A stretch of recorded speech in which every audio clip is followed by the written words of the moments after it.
Eu vou te apresentar a ponte de Wheatstone. Essa ponte de Wheatstone ela foi criada por Samuel Christian, mas ela ficou conhecida como ponte de Wheatstone devido às contribuições de Charles Wheatstone. Esse assunto aqui ele é muito importante porque ele é visto no ensino médio, ele é visto em cursos técnicos, ele é visto em ensino superior. Quando você vai fazer uma engenharia, por exemplo, você vai utilizar esse conceito de ponte de Wheatstone. Então esse assunto ele é importante até mesmo para quem não é da área de elétrica. Para quem vai prestar concurso, vestibular, é necessário ter o conhecimento dessa ponte de Wheatstone. Foi assunto do Enem de 2013, se não me falha a memória, onde a questão deu essa ponte de Wheatstone, deu os valores da resistência, deu o valor da tensão, e ele queria saber qual era a diferença de potencial entre esses dois pontos. Mas nesse primeiro momento, a gente não vai se aprofundar em cálculos mais complicados em relação a essa ponte de Wheatstone. A gente vai apenas entender os conceitos que rondam essa ponte de Wheatstone. E essa ponte de Wheatstone ela é utilizada para quando você quer descobrir uma resistência que você não sabe o valor. Então você pega e faz uma ponte de 4 resistores, onde você tem que saber o valor de 3 resistências e o valor do resistor que você quer encontrar seja desconhecido. Aí você multiplica cruzado e encontra o valor dessa resistência desconhecida. Então, o conceito mais básico da ponte de Wheatstone é encontrar uma resistência da qual você não sabe o valor, ok? Sabendo o valor das 3 outras resistências. E a gente vai fazer a dedução dessa fórmula para encontrar essa resistência desconhecida. Mas, fora essa ideia de encontrar uma resistência que você não conhece, existem outras utilidades para essa ponte de Wheatstone. Como, por exemplo, essa ponte de Wheatstone ela é utilizada em instrumentos de medida que requer uma maior precisão. Porque, às vezes, você quer medir uma grandeza e aquele instrumento acaba interferindo na medição daquela grandeza. Então é comum colocar uma ponte de Wheatstone para que isso não ocorra na hora da medição.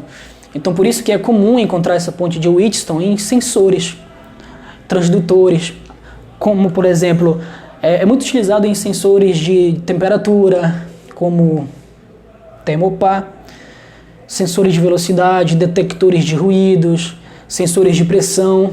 Um transdutor muito comum também de ser utilizado essa ponte de Wheatstone é o extensômetro, que é um transdutor que mede a deformação de um material, conforme a sua resistência interna varia. Então, em ensino superior, você faz cálculos mais complicadinhos, utilizando essa ponte de Wheatstone em conjunto com o circuito de um extensômetro, por exemplo. É utilizado também essa ponte de Wheatstone com circuitos amplificadores operacionais, que a gente chama de amp-op, tá? Mas isso aqui é para ensino superior. Mas nesse momento eu quero te mostrar os conceitos básicos que rondam essa ponte de Wheatstone. Então a ponte de Wheatstone ela é configurada dessa forma aqui, tá? Em uma forma de losango. Eu já vi essa ponte de Wheatstone ser chamada de ponte de losango, justamente por ter essa geometria, esse formato de losango. Ok? Então vamos lá para as definições importantes dessa ponte de Wheatstone. A ponte de Wheatstone, a gente vai ter apenas 2 situações importantíssimas. Ou essa ponte vai estar equilibrada, ou ela vai estar desequilibrada. Ok? São 2 situações bem simples, né? Então, quando essa ponte estiver equilibrada, ou seja, quando esses resistores eles estiverem configurados de forma a equilibrar essa ponte, significa que não vai haver diferença de potencial entre esses 2 pontos aqui. Se não tem diferença de potencial, não vai ter fluxo de corrente. Aliás, o que causa o fluxo de corrente é a diferença de potencial. Então, quando você colocar um multímetro aqui, um voltímetro, esse voltímetro vai aferir um valor 0, justamente porque essa ponte está em equilíbrio. E se não tem diferença de potencial, não tem fluxo de corrente, né? Então, agora caso eu tire um desses resistores e coloque um outro resistor, de forma que o valor desse resistor que eu coloquei nessa ponte vá desequilibrar essa ponte, e quando essa ponte estiver desequilibrada, nesse caso, vai haver uma diferença de potencial entre esses 2 pontos, Havendo diferença de potencial, vai ter fluxo de corrente. Então, quando você colocar um voltímetro aqui, você vai ter um valor maior que zero. Tá? Você vai ter fluxo de corrente aqui. Ok? Então, ponte equilibrada não tem fluxo de corrente. Portanto, não tem diferença de potencial. Ponte desequilibrada tem diferença de potencial, então vai ter fluxo de corrente. Tá? Algo muito comum de se fazer é colocar em um desses 4 resistores, você colocar um resistor variável. Esse resistor variável ele é interessante que a forma como você configura esse resistor, ele pode se comportar como um potenciômetro ou como um reostato. Você dá uma pesquisada mais sobre isso. Mas eu tenho aqui um resistor variável. Tá? Vamos supor que essa ponte está desequilibrada, você tem um certo valor de tensão aqui, então tem um fluxo de corrente passando aqui, e por essa ponte estar desequilibrada, vai haver uma diferença de potencial aqui entre esses dois pontos, e quando eu colocar um voltímetro bem aqui, esse voltímetro ele vai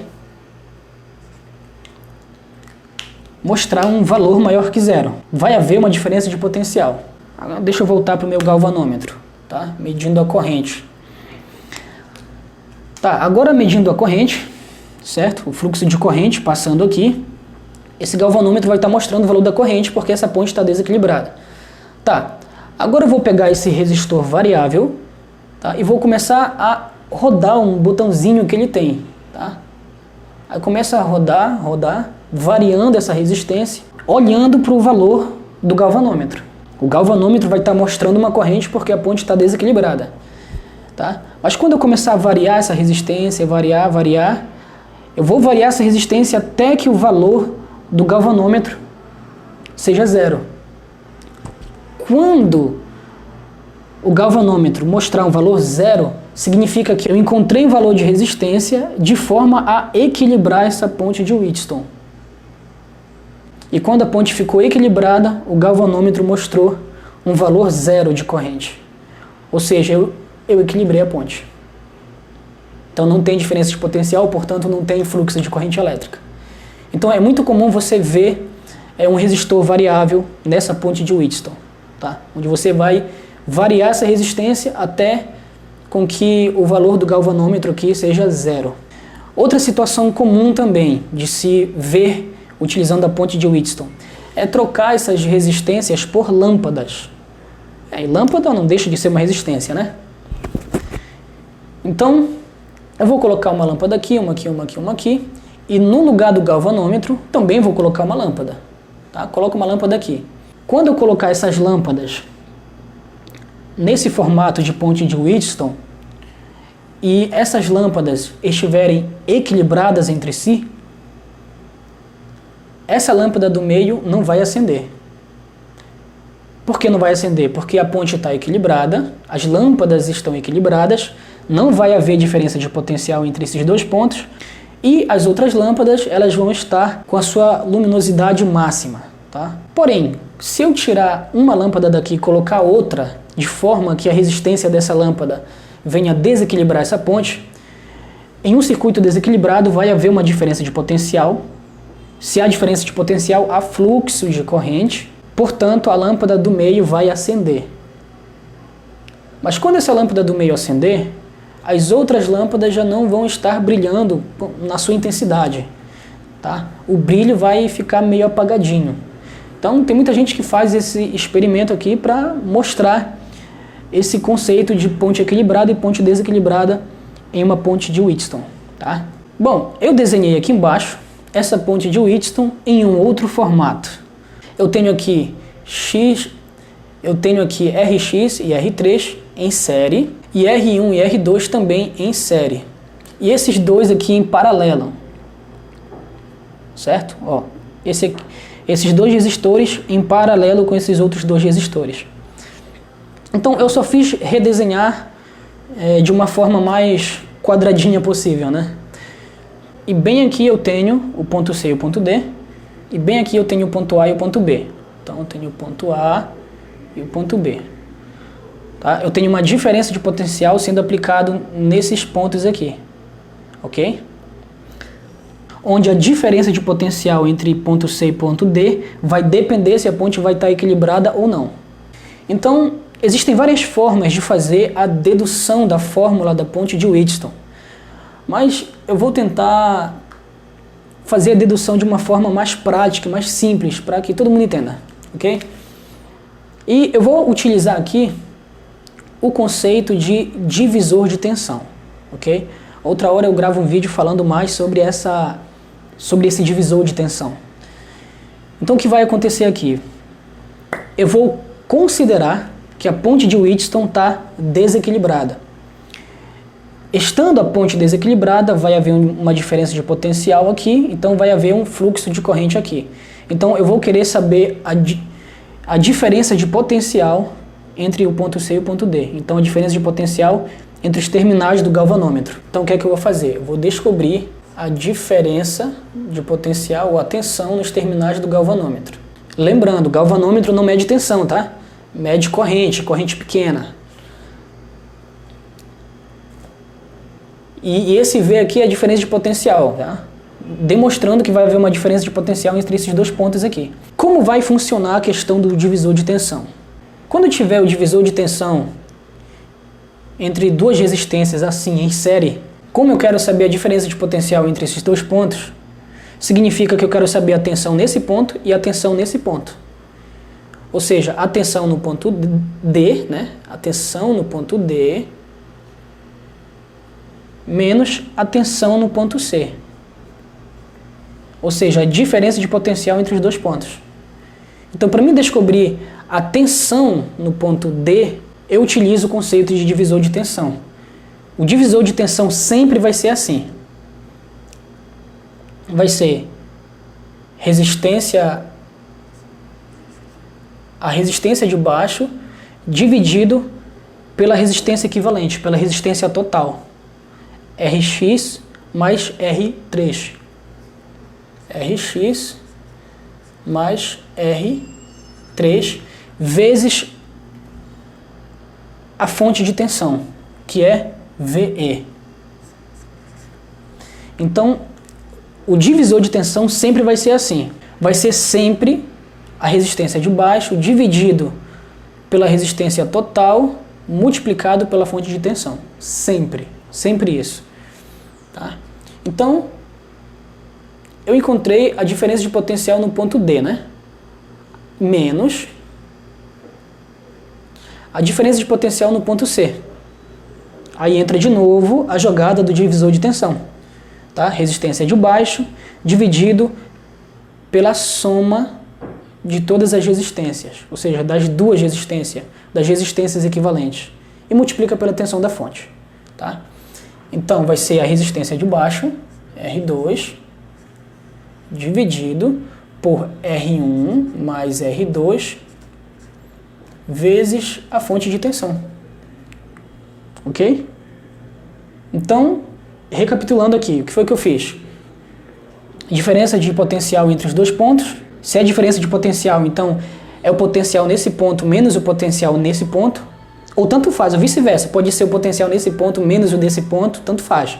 Tá? A ordem você escolhe. O que importa é você calcular a diferença de potencial entre ambos os pontos. A gente vai desenvolver esse cálculo para a gente chegar na fórmula. Então, a diferença de potencial entre os terminais do galvanômetro vai ser igual. Eu tenho essa tensão se repetindo nos dois lados da subtração. Então, eu vou colocar em evidência. Então, VE. E só vou repetir o que sobrou. R3 dividido por Rx mais R3, R2, R1 mais R2. Certo? Então, essa parcela é o potencial no ponto D, tá? Menos, e essa parcela é o potencial no ponto C. Certinho? Então, aqui a gente encontra a nossa fórmula. A nossa fórmula para calcular a diferença de potencial entre esses dois pontos quando a ponte estiver desequilibrada, tá? Mas se a questão não falar que a ponte está equilibrada ou nem desequilibrada, porque isso pode acontecer também, e ele falar assim, encontre o valor da tensão nos terminais do voltímetro. Vamos supor que tem um voltímetro aqui.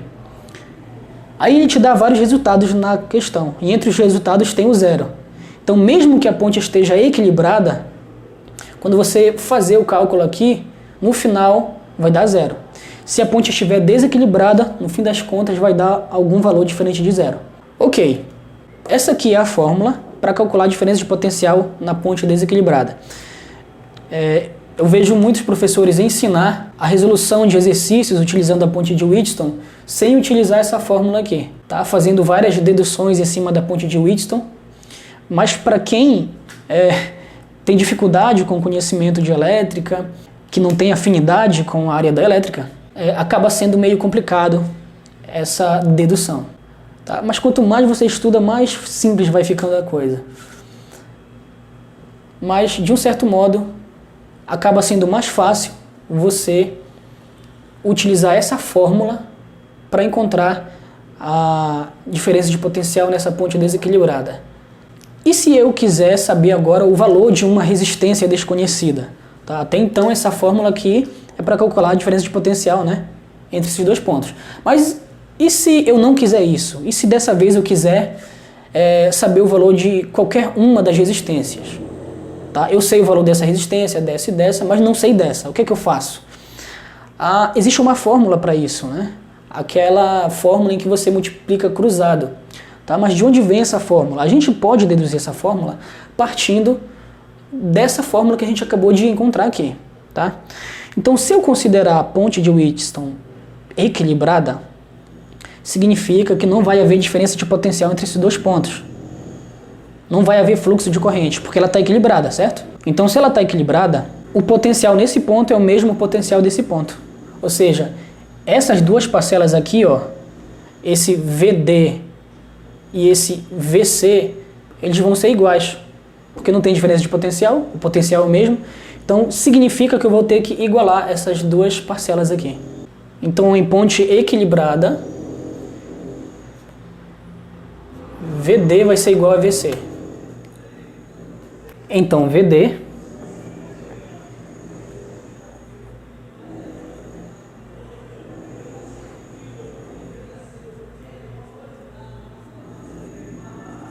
vai ser igual a VC.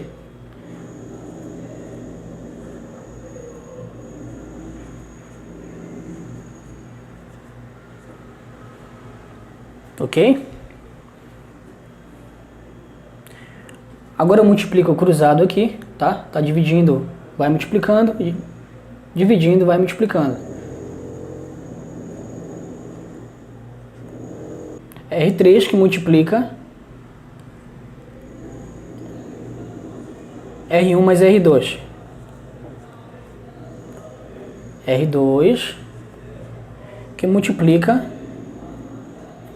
Rx mais R3. Faça a distributiva aqui.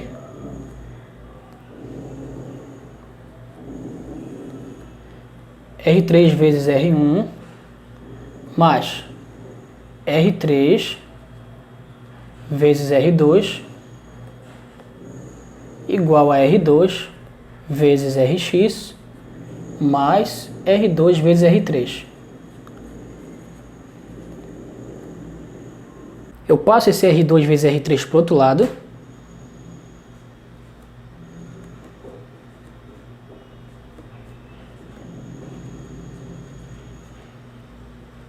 Menos R2 vezes R3 igual a R2 vezes Rx. Bom, aqui a ordem dos fatores não altera o produto, certo? Então, R3 vezes R2 é a mesma coisa que R2 vezes R3, tá? Então, esses dois aqui, no fim das contas, acabam se anulando. De tal forma que eu vou ter apenas R3 vezes R1 igual R2 vezes Rx. E aqui eu tenho a fórmula para encontrar o resistor desconhecido.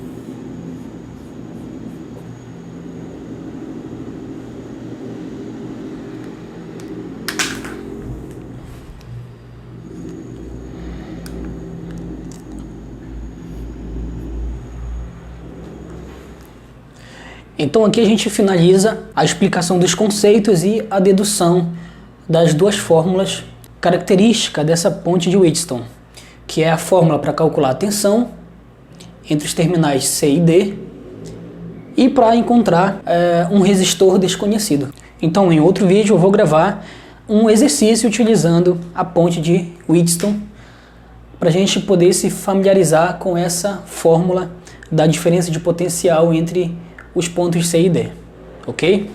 Então, até uma próxima.